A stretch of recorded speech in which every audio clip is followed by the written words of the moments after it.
Arise, Peter Wolfsbane. I mean, is he really? Was it really Wolfsbane though? I mean, he was standing there holding a sword out, terrified. He'd already had a confrontation with this wolf earlier in the movie, and then like the wolf like jumps on the sword, and then like Peter falls down and he gets back up, and Aslan's like, "Clean your sword, arise, Peter Wolfsbane." And I'm like, is he really the Wolfsbane though? I mean, the wolf clearly committed suicide. This is like that time Atreyu was looking for Gamork in the Neverending Story, and he also impaled himself on, was it a piece of glass, a pointy rock? I'm not exactly sure, but somehow Atreyu came out of that alive. Yeah, it's weird that he became Wolfsbane. And honestly, like the idea of him actually like becoming High King and being in a battle in full armor in like 20 minutes, it's completely unbelievable.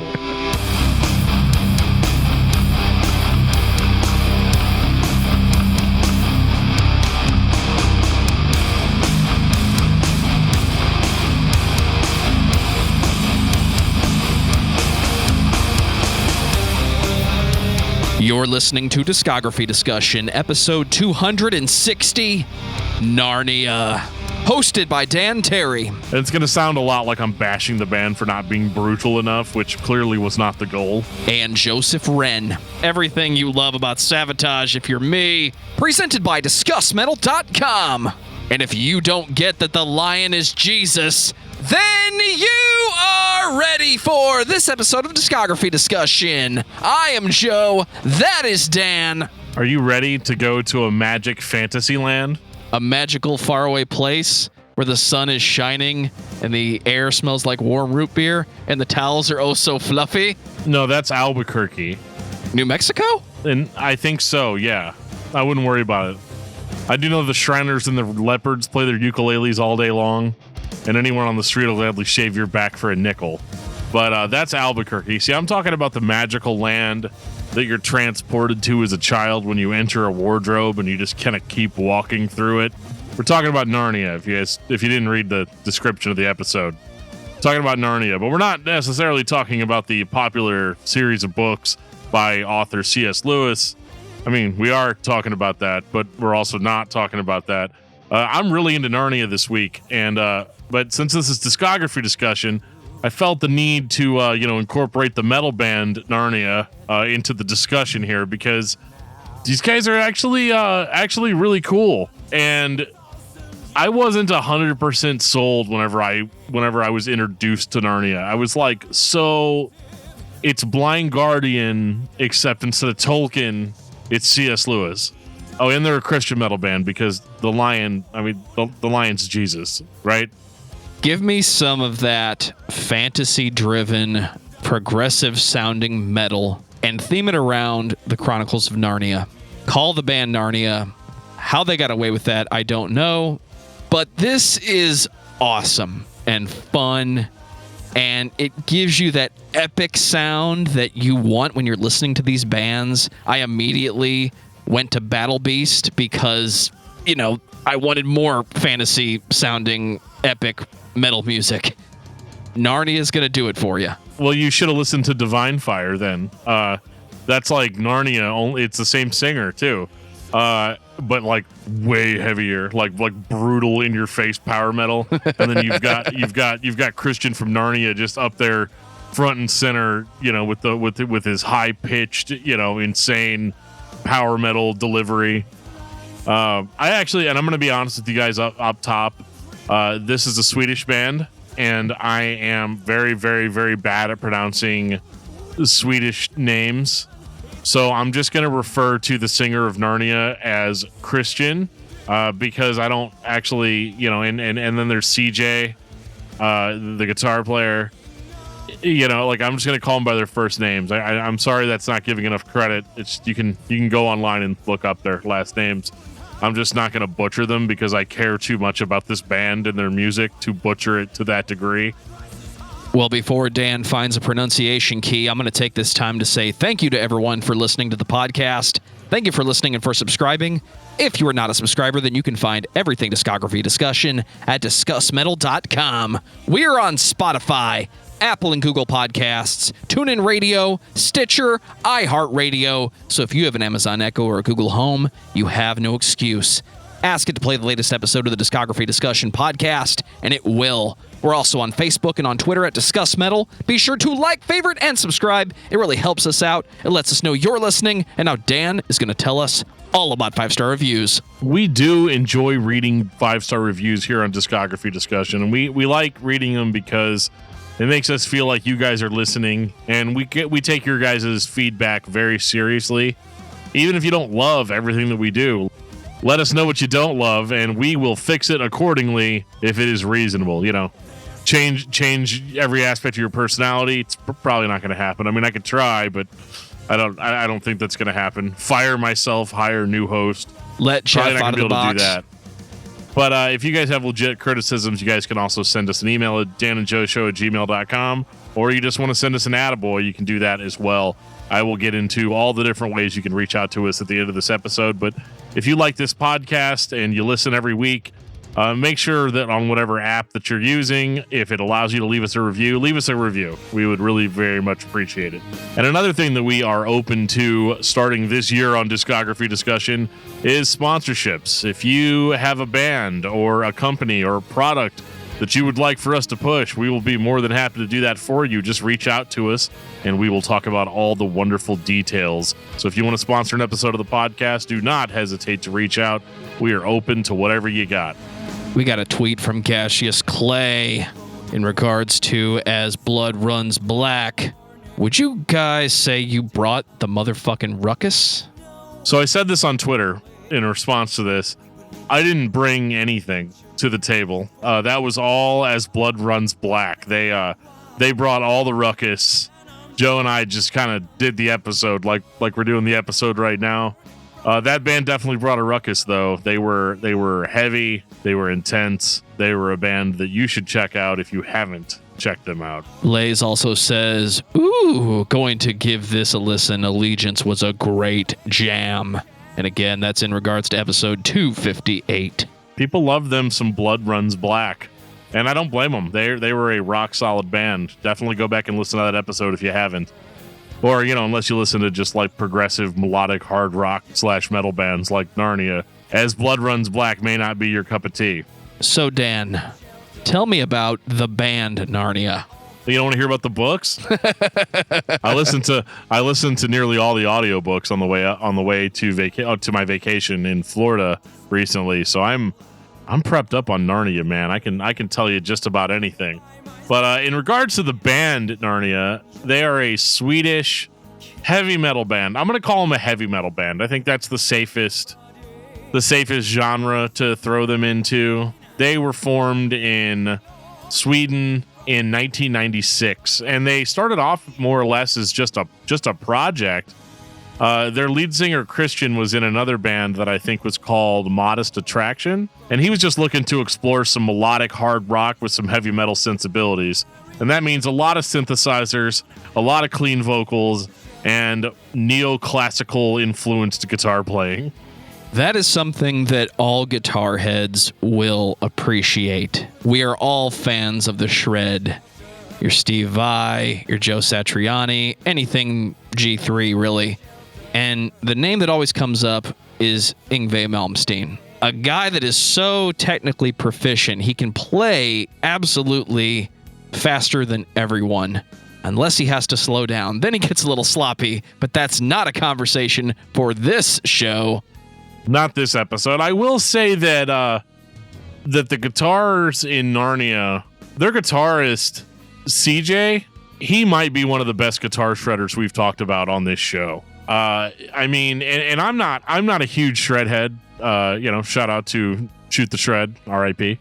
I'm not that into like shred guitar. I'm not really that much into like progressive playing and neoclassical stuff, but when it's done right and it's done in a way that makes sense and not so much in a show-offy sort of way, it works really, really, really well. And it works well with Narnia. And so when Christian and CJ got together and said, you know what, let's go ahead and do a band. Like, let's do something like that. Like something melodic, something heavy. And I'm not really entirely sure why they chose Narnia, other than the fact that Narnia is a Christian metal band, not just because the lead singer's name is Christian, but because they just you'll find as you listen to this band that their lyrical output is almost more focused on that than it is on Narnia books. So I don't want to like disappoint anybody, but hey, there's a lion on the cover of every single Narnia album, so it's got that going for it. Did you know, Dan, that the lion is in fact Jesus? Yes, I do. I do know that.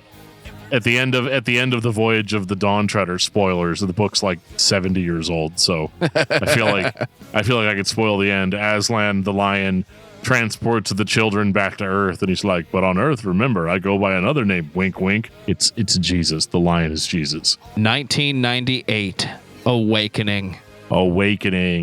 Man, this record starts off with one of the biggest fake outs I've ever heard. It starts with Break the Chains, which just starts with like pure like 80s synth laden like prettiness. And then the shred comes in and the riff comes in and it starts speeding up and you're like, oh, thank God, this is actually going to be a heavy metal band. Could you imagine being a new fan of the Trans-Siberian Orchestra? You pick up this record, you're faked out in the first 5 seconds. Oh, this has got that same symphonic vibe that I really like. This is going to be like Beethoven and Mozart. And then it's not. It's old school Dream Theater. It's everything you love about Savatage if you're me. I know Dan loves Savatage as much as I do. Bring on the shred. Bring on the punk rock heavy metal beat and play as fast as you can. Yeah, and I mean, I wouldn't say they're like blazing fast on this album. This is a weird combination of metal and melodic rock. Melodic hard rock. I don't want to discredit it here. And it's going to sound a lot like I'm bashing the band for not being brutal enough, which clearly was not the goal with this. But the riffs are decently heavy. The vocals are outstanding in my opinion. You've got a singer, like Joe said, it kind of reminds me of that like old school Dream Theater, just a really clean, not too aggressive vocalist, although that will change over the course of their career. Where he will become significantly more aggressive on some songs. But here, it's just like it's like listening to Vanilla Ice Cream, man. It all sounds so good. It all goes down really smoothly. The only real issue I had with Awakening was that it seemed a little ballad heavy. There's a lot of slower, like ballady songs where he sings about how much he loves Jesus, which is fine. But it does get a little bit repetitive in this early in the career. I kind of with bands like this, I kind of expect their first record to be like a little bit more like out of the gate, just in your face and aggressive. And you can definitely tell that they started this as a project to explore the more like melodic hard rock sound, because there's a lot of that, but interspersed you'll get heavy metal riffs mixed in with some of that neoclassical guitar shredding that we like so much. And I think that's really what makes it unique, is that they shred just as hard as any other metal band out there, but their approach is one with a little bit more restraint. Is there a credited drummer on this album? I believe all the drums on this album were programmed by CJ or Carl Johan, their guitar player. There is not a drummer listed anywhere for this record, so I'm assuming that it was programmed. Either programmed or played on a digital kit. Either way, that is the standout issue, and it's not even worth focusing on because the drums really aren't the focus. They're present because that is the energy of this record. It's that progressive fantasy sounding metal. It's imitating everything you love about triggered drums in the 80s. So it's fine. I could pick on it, but it's more of a Keckle vibe for me. Yeah, they're programmed, but that's not why I'm listening to this. I'm listening for the out-of-this-world guitar shred and those beautiful James LaPree vocals that just ring out into infinity. So it's fine. I think the album's great. It doesn't sound like 1998, but I don't care. I appreciate the throwback. Yeah, the CD I have actually says 1997, so I'm not sure exactly when the release date was. I think one thing to keep in mind too with the programmed drums and all that. I mean, you've got basically two guys that made this album. You've got a lead singer who basically just does all the lead vocals and the backing vocals, and then you have another guy that does literally everything else. It's very clear that this was just a project and they weren't really a full band yet. This is kind of the, hey, we want to start this band called Narnia. Oh, well, what were you thinking? Well, listen to this album we recorded. This is kind of what we were thinking, which is actually pretty good. Like who wouldn't want to join a band that's like, yeah, I got an album out. We got all this material. We can play for a solid 45 minutes. And, we've got everything we need. And then they hear the shredding and they're like, oh, God, great. And then the other guitarist is like, I'm playing just rhythm, right? Right. 1999. Long live the king. All right. Long live the king. So this is Narnia more or less fully realized. This is where they have, the full band lineup. You've got drummer, you got a dedicated drummer, bassist, keyboardist, guitarist, vocalist. So in a lot of ways, this is almost the real debut. And I think they really came out swinging on this one. You start off with an instrumental track, Gates of Cair Paravel, which are the castles that the kings of Narnia live in, just in case you wanted to know that. I'm gonna add a lot of Narnia lore to this one just because I'm fresh on it. But yeah, they bust into Living Water. There's not a whole lot of change between this and the previous album musically, other than the fact that it's a full band and it's much more noticeable. My ears cannot stop hearing the anime metal sound that is not unique to this style of music, but whenever you listen to that anime soundtrack, it's probably going to sound like this type of heavy metal, down to the decisions made with the drums and the very slight reverb that was added to everything, really. I love it. It's this nice, safe spot to be in when your heavy metal band or your neoclassical band is sanitizing the production. You could turn up the vibe into extremes so easily, but that's not why they're here. They're writing metal songs about Narnia, and it's really solid musicianship. I don't think it's better than Awakening. It's just the real debut, like you said. It sounds like a band, not just songwriters. Well, it's funny that you mention anime soundtracks because this band, when they put out their first, whenever they put out Awakening, they got offers from 10 Japanese record labels. Makes sense. Like right off the bat. And the label that they ended up signing with was a label called Pony Canyon, which is a Japanese media company, and it makes total sense. It makes sense why there was I always thought it was weird with Narnia albums because I would buy a CD, and earlier on I had to import the CDs. They weren't just available, and there was always a Japanese bonus track, like a Japan only bonus track, because I think they also were distributed by Nuclear Blast Records at one point as well.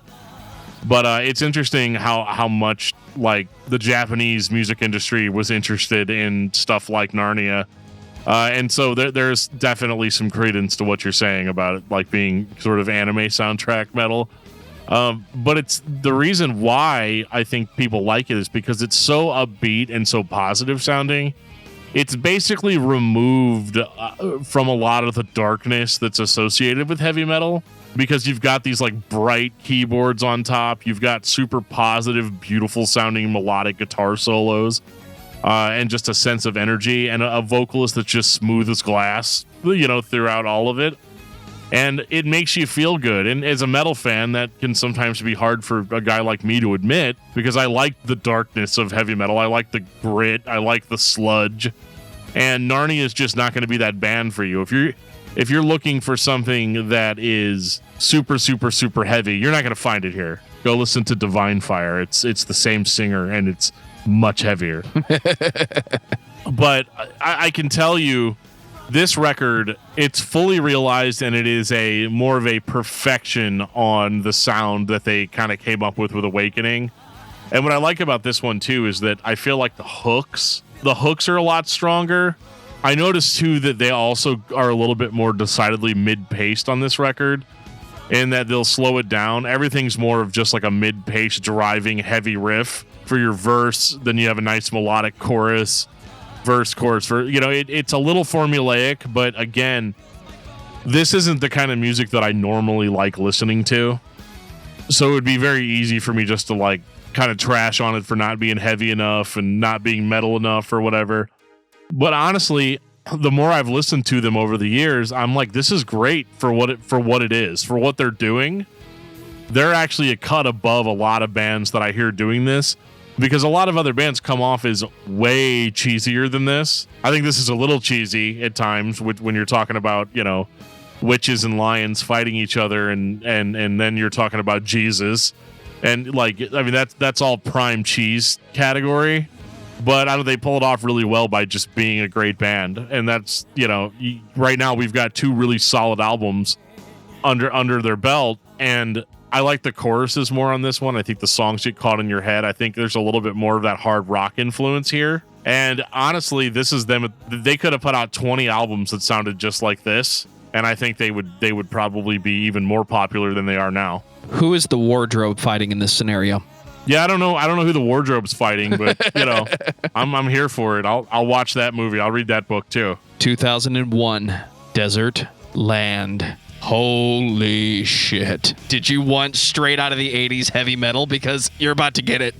Dude, so, I've been slightly poking fun at Narnia this whole time about being like not heavy or dark or whatever. Dude, the first song on this album, Inner Sanctum, just busts out of the gate super fast in that like speed, almost power metal sort of way.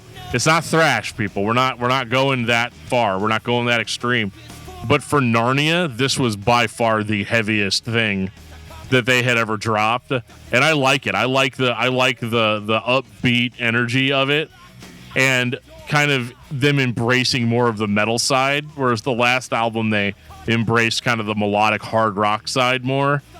This is more dedicated to metal fans. This is trying to, I would imagine this would be them trying to break into the greater metal audience. I mean, the vocals are more aggressive, the pace of the songs are more aggressive, and after Inner Sanctum, you're like, okay, well, they always have a couple of decently heavy songs, and the rest of it's just going to be like slower, like mid-paced ballad type stuff. No way, man. They pick it right up on The Witch and the Lion, and they go for it. Change the attitude a little bit and change the production to the early 90s. This is not far away from being a Judas Priest album. Yeah, it's really not. And this is the kind of heavy metal this is the type of like 80s heavy metal that I like. That's not quite thrash heavy, but it's heavy. It's in sort of that Judas Priest, Iron Maiden sort of pocket, and I'm here for it, man. And this is where the fantasy based lyrics really elevates the entire vibe of what they're doing. Desert Land is. There are times where I think Desert Land is my favorite album by Narnia, because I do think that this was all of the parts put together. And this was a perfection on the sound that I think they've been trying to make this whole time, but haven't been sure what to totally focus on. But I mean, again, there's not a lot to talk about, because it's just, if you like heavy metal, you're going to love this album. This is the point in the discography where I think the Iron Maiden fan, the Judas Priest fan, the Accept fan, and the Dream Theater super fan are all getting together and enjoying this band. It's heavy enough. It's got the slightly upbeat heavy metal feel to it. It's a straight 4-bar drum beat most of the time. That's fine. Not complaining. I don't need hauling double bass when I'm listening to this type of heavy metal or this type of thrash riffs. I love this record. I think it is my favorite, but it is the previous album taken to the next step. And I don't think that's a bad thing when you're listening to this type of progressive metal or heavy metal, whatever you want to call it. Neoclassical, I think, is the best way you could say it. But but it's a heavy metal record in 2001. The only people that really would be listening to this are the super fans of heavy metal. So Dan and I. And it's a great record to listen to. It's a great third step in the discography. I'm worried that we've uncovered a bit of a one-trick pony, but much like your Trans-Siberian Orchestra fan, I don't think a one-trick pony is who the fans of this band don't want. Everybody wants their Narnia record to sound like Narnia. I think if you're listening to Desertland by Narnia in 2001, then you're the kind of person that really doesn't care much for modern metal. Maybe I'm putting you in a box. I apologize if I'm putting you in a box. Hey, I'm stuck in a box. What's going on here? Right. But yeah, I think if you're listening to Desertland by Narnia, you have a certain idea of what heavy metal is, and you accept no less. And this record absolutely provides that for you in spades.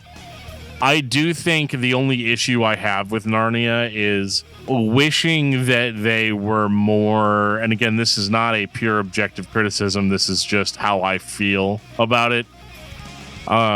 Because like obviously they're allowed to make whatever kind of music they want to make. But I do feel like a modernization might have been in order for this if you beefed up these riffs a little bit more and made them sound like riffs that were written in 2001, or at least had the production quality of a more like brutal band. I feel like Narnia would be significantly more popular.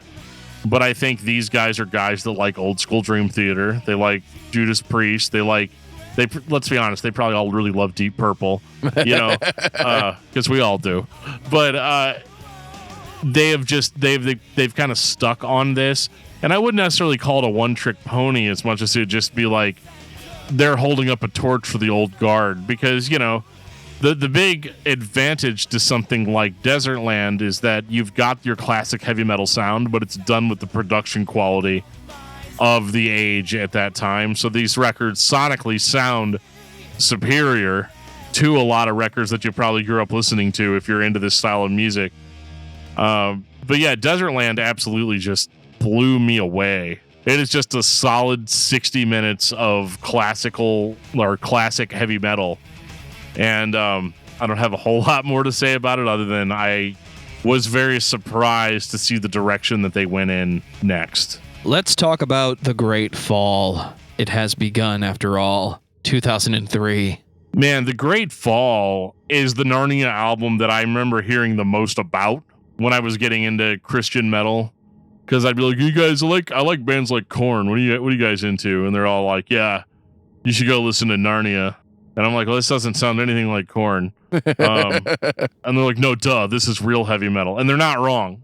The Great Fall, I feel like, was Narnia trying to, or maybe being aware of kind of what you had said, Joe, about maybe it is becoming a little bit of a one-trick pony in that, they've put 3 records out now that objectively all sound like one, if you listen to them in one shot, sound like one long record.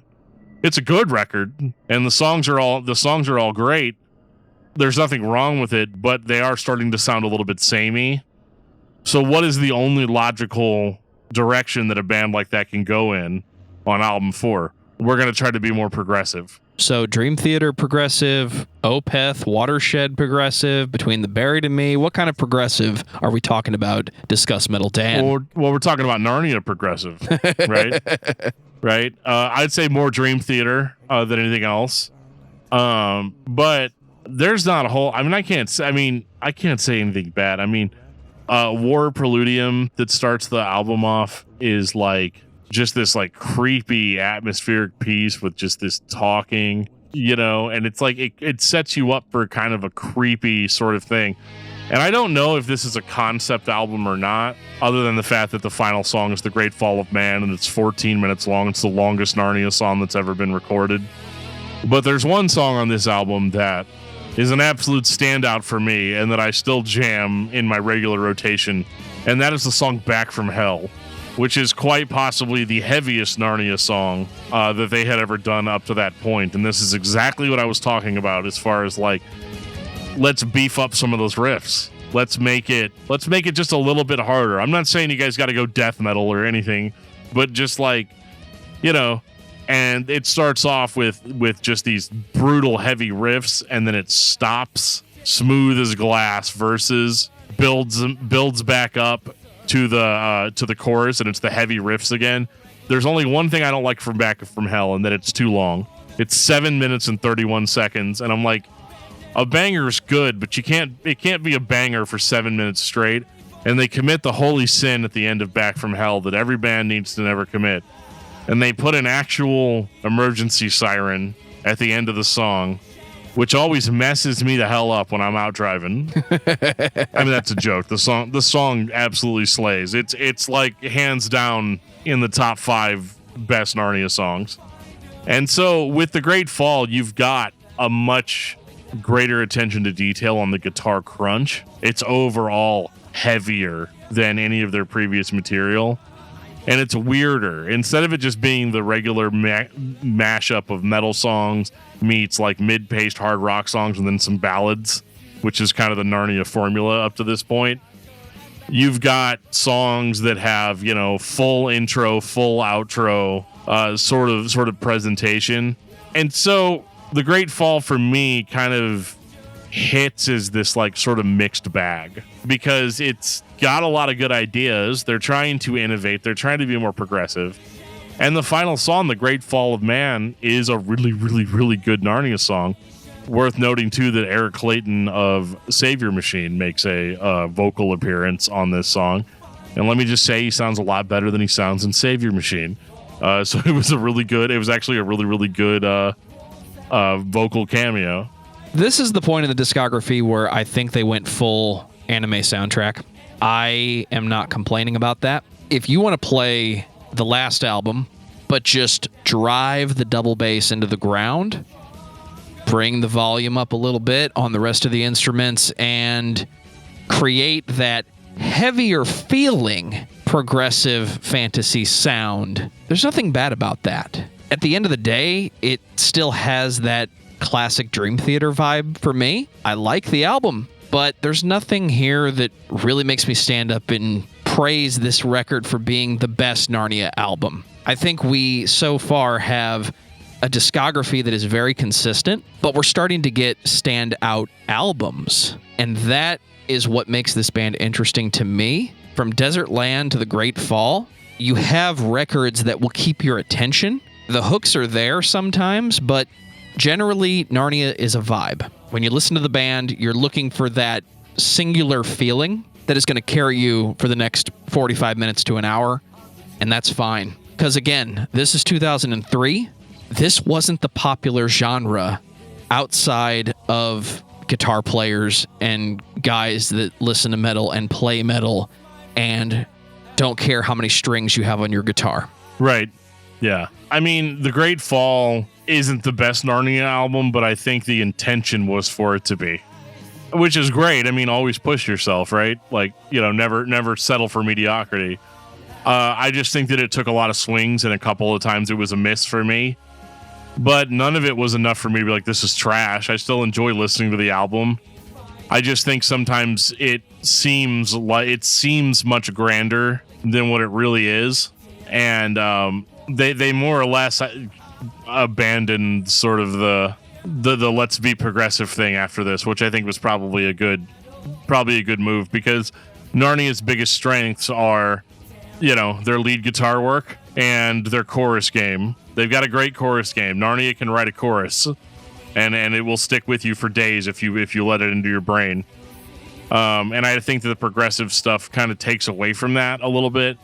And kind of dilutes the band's core strength a little bit. But it's fine. They realized it. There's a follow-up. We're all good. 2006. It's getting heavy, dude. Are you ready to enter the gate? Enter the gate.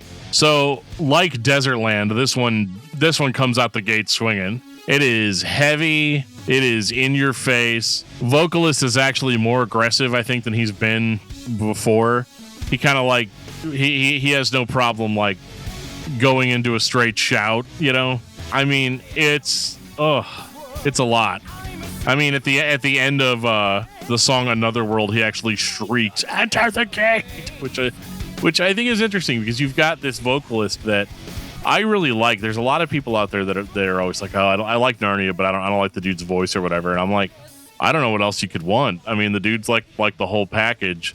And you could argue up to this point that he wasn't super dynamic, but I think he's more dynamic here than he's ever been. And the riffs again have that 2006 sort of production quality. So the riffs are a little bit dingier. They are a little bit darker. They're a little bit more like real heavy metal. And I think this one is probably my favorite overall. I don't necessarily think it has all of the best songs that Narnia ever wrote on it, but I find myself going back to this one the most because it's not quite as vanilla ice cream as the early albums are, but it also doesn't try to fake me out with some kind of weird progressive stuff like they did on The Great Fall. This is just what I always wanted. It's Narnia, but heavier. It feels the most energetic. Not because it's stand out better than Desert Land or Long Live the King. It's the first time Narnia sounds different, noticeably different. The sound is updated. It reminds me when the Motorhead discography goes from sounding like 70s punk records to 90s heavy metal records. It's a distinct point in the discography where it changes your expectation of what the band is going to sound like. It sounds beefier. Even though it's heavy metal at the core, it doesn't sound like the 80s less than crisp audio production. Yes, digital drums, triggered drums, they were all a thing back in the day. And it was a technology change. It was a convenience change.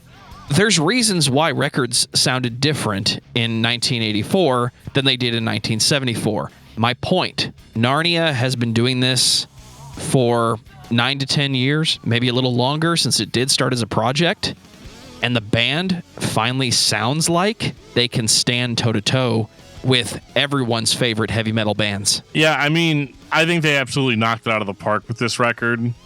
And I think this was around the time, too, that Christian, their singer, was involved with Divine Fire, which was like more of a power metal band that, for whatever reason, was so heavy they sounded more like a melodic death metal band with this dude singing over it. And so I think that kind of explains a little bit of the change, too, as to why he's more aggressive and the guitars are more aggressive. I think he was kind of coming off of that.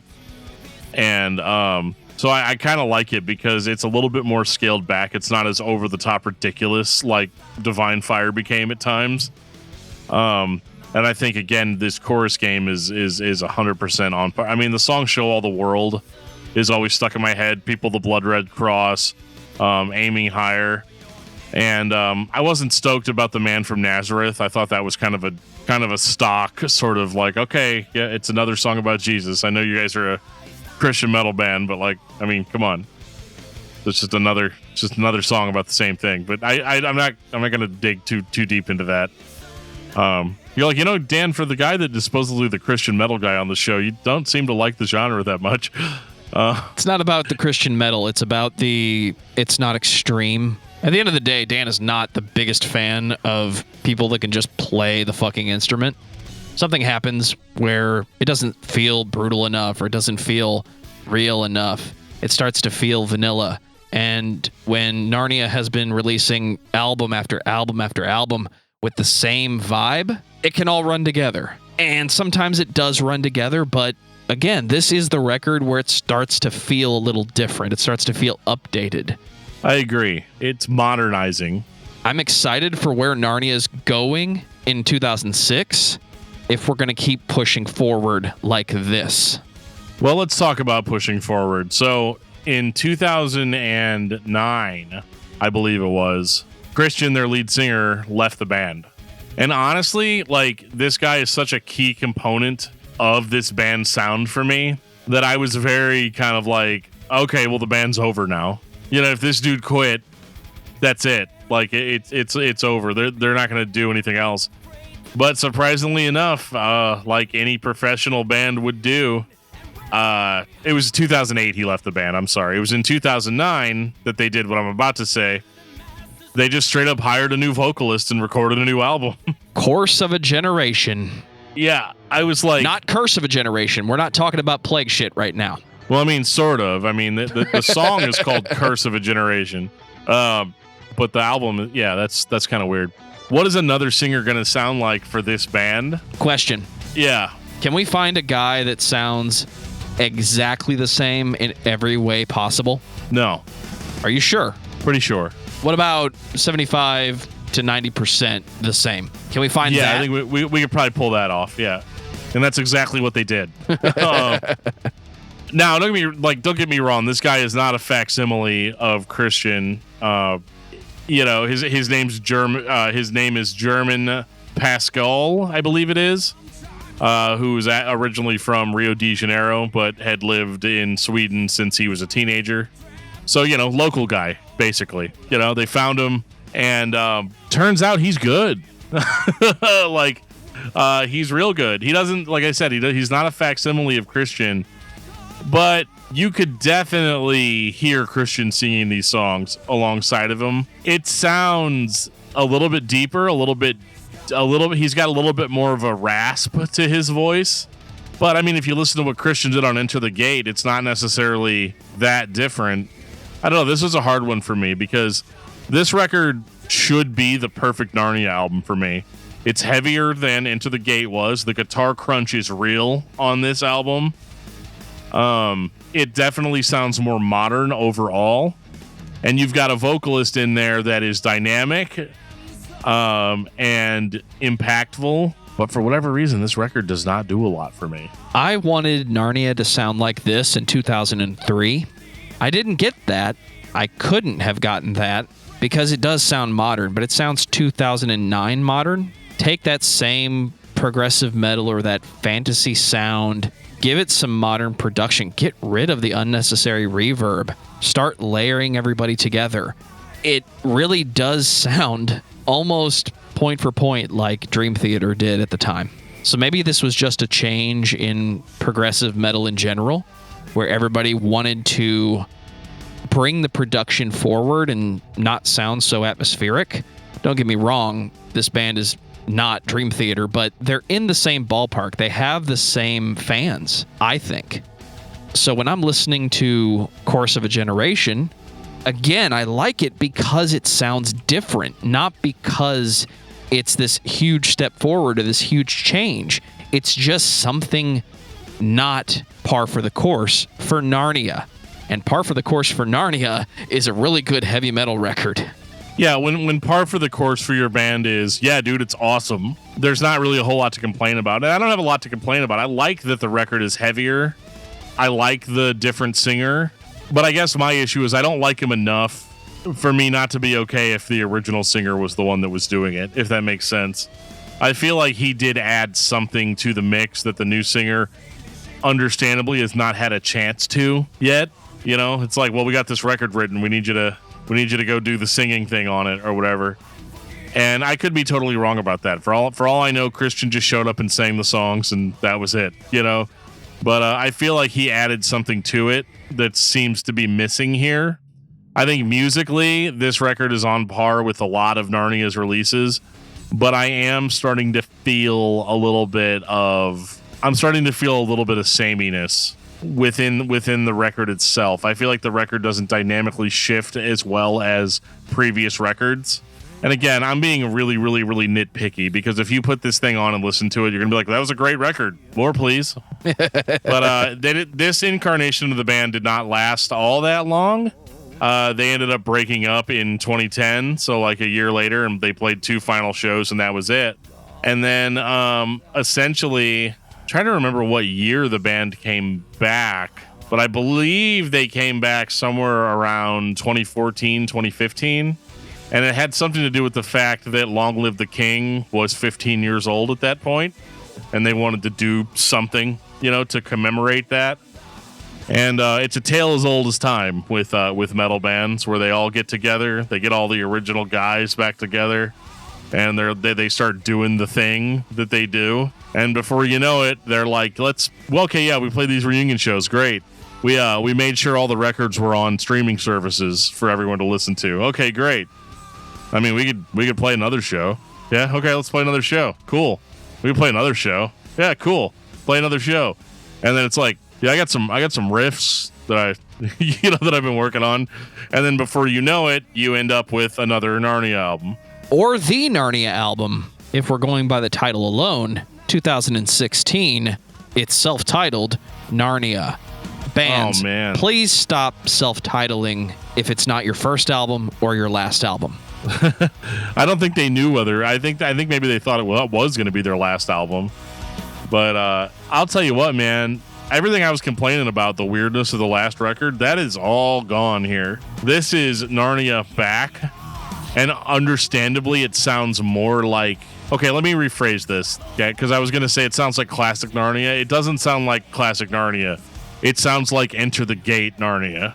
It sounds like Long Live the King or Desert Land brought forward into 2016. So exactly what I wanted. It's heavier sounding, but the music is effectively just heavy metal awesomeness. Yeah, I mean, you've got your original singer back, so the sound is as complete as it possibly can be. And, I'm not going to be able to say anything about this record that I haven't said about the other ones. Do you like heavy metal songs? Yes. With keyboards? Yes. With neoclassical guitar playing? Absolutely, yes. And a vocalist that's smooth as glass? Fuck yes. All right, you got it, man. The boys did it again, as Lauren Kozlowski from Roach Coach says all the time. You're allowed one. They did the thing. I'm allowed one as long as I credit the source. But yeah, they sound like they're having a lot of fun here. I think this is a record put out by guys that kind of never thought they'd be doing this exact thing again. And I mean, this is actually, in my opinion, a really good place to start with Narnia. Like, if you're not sure which album to listen to first, I would say listen to this or Into the Gate first, because that's going to prepare you the most for the band's newer output. And I don't know. I think they knocked it out of the park here. I'm trying to find things to say, and I'm going to stop trying to extend the episode now. It was a great comeback record for Narnia. They're back to being awesome. Not that they really weren't awesome before. I mean, so far, the worst thing that we've said about this band have been, like, minor nitpicks. What we haven't talked about is the theme of these albums. Are each of these records like a piece of the Narnia story, or is it all just generally themes from Narnia? Kind of like how Trans-Siberian Orchestra does Christmas. So the interesting thing about Narnia is, for a band that's called Narnia, they don't really talk about Narnia all that much. They did more on the older albums. So this is not like a Blind Guardian Tolkien thing, which I think a lot of people maybe thought that it was. And they put the lion on the cover because that justifies naming the band Narnia. They have the Witch and the Lion from Desert Land, and there are references to Narnia throughout the band. But I think that's actually one of the better things about Narnia is that they don't have a gimmick that they rest on. So yeah, they're not telling an overarching story. You're not going to learn a lot about the Narnia books by listening to the band Narnia. Which, I mean, the nerd in me is a little disappointed in that, but I also think, like, as a music critic, that is kind of a strength that they have, where they've got their own vibe going on over here, and they're not relying on someone else's work. I'm not trying to say that, like, power metal bands do that. Some power metal bands do that, but I think the biggest strength of this band is them sort of just carving out their own place in this kind of music lyrically.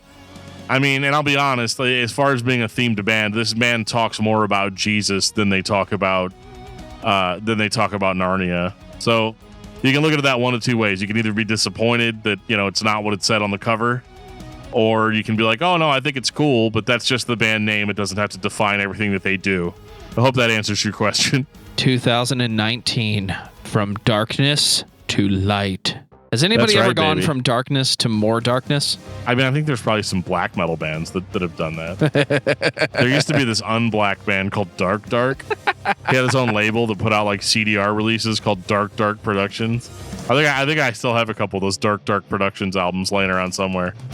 Anyway, this record is I don't know how to explain this to you guys, but like this is the next record by Narnia. Cut, print, moving on. Right. Yeah, we're good. Right. What else is there to say? Okay, so you guys want me to be a little nitpicky. I do think that this record is significantly lighter than the self-titled was. I think they're more leaning into their sort of melodic hard rock origins. Except for the song Sail On. That song starts off heavy AF. I love it. But, this band started as a reason for a guy to explore more melodic hard rock sound. So I knew that eventually they were going to come back to this. And I think I'm actually here for it because it's got that modern crunch, that modern guitar sound that I like so much that he clearly favors this tone over his older stuff, which kind of weirds me out. I like, are his heavy crunch, like, does he play his solos with a different guitar than he plays like his rhythm work? Most of these classic thrash influenced metal guys change guitars multiple times throughout the song just to change up the sound naturally. You could EQ things till the end of time. Sometimes it's easier just to plug in a different guitar and play that melodic passage.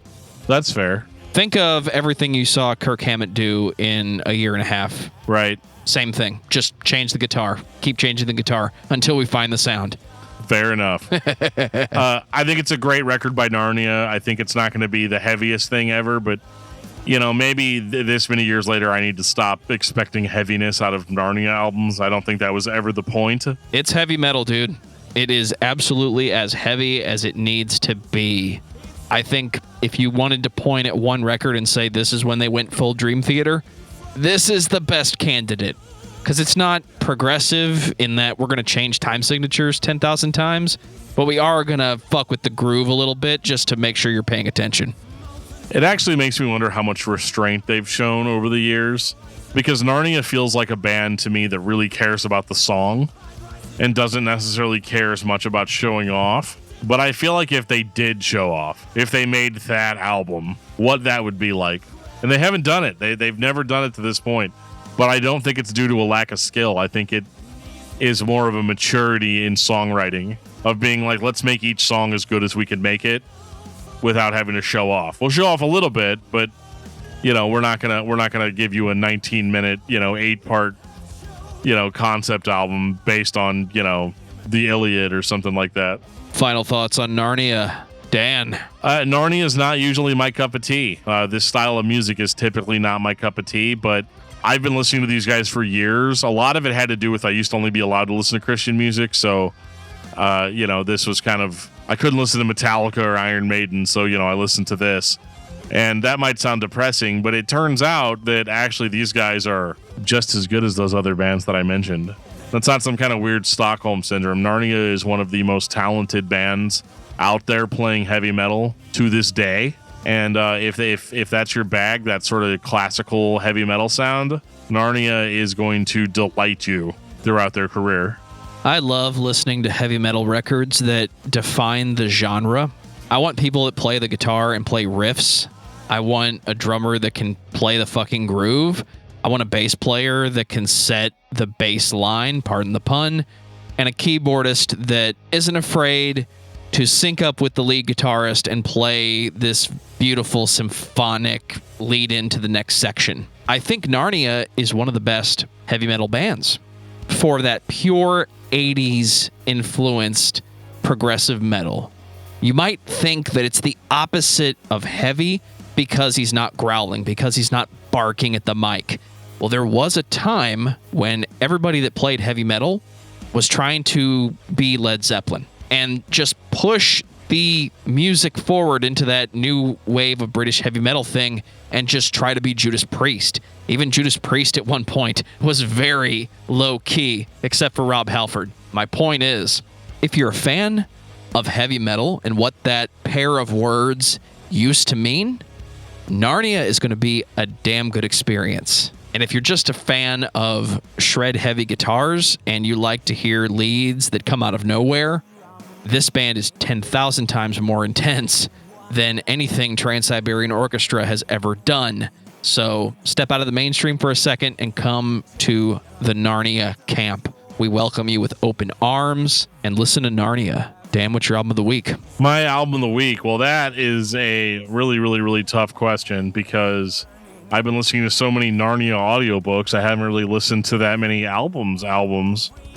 But one album that I did listen to, because I listen to it, frequently, is Altars of Madness by Morbid Angel. I made fun of Yngwie early in the episode.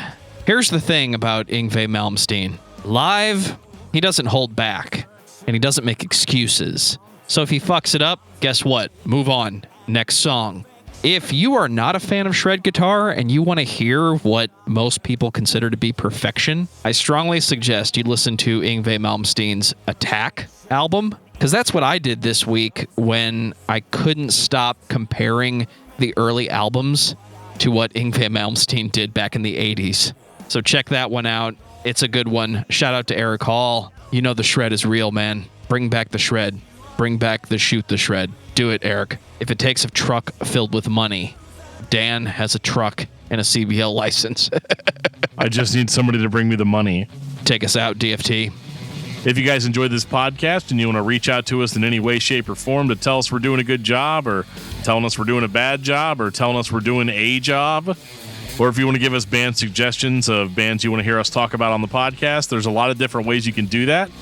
You can follow us on Twitter at discussmetal. You can follow us on Facebook at facebook.com/discography discussion. You can follow us on Instagram also at discussmetal, or you can send us an old-fashioned email at danandjoeshow@gmail.com. If you have a band or business that would like to sponsor an episode of the podcast, hit us up again at danandjoeshow@gmail.com, and we will see what you have to offer and see what we can do to help. Thank you guys so much for checking out the podcast. For all of you guys that support the podcast monetarily on Patreon, we thank you. If you would like to support the podcast monetarily on Patreon, we've got some really sweet perks over there. You can go to patreon.com/discussmetal and check out everything we have to offer there. Thank you guys for listening, and we'll see you next time. And on that note, this has been episode 260 of Discography Discussion. Thank you for listening. You can like us on Facebook and follow us on Twitter at discussmetal. Subscribe to our podcast everywhere you listen to podcasts, including Google Play, Apple Podcasts, and Stitcher. Visit discussmetal.com for all things discography discussion. And please send questions and comments to danandjoeshow@gmail.com. If you are not a patron, you can become one at patreon.com/discussmetal. We have some sweet perks. I'm Scrooge McDuckin through your money. $1 a month gets you into that exclusive album review feed.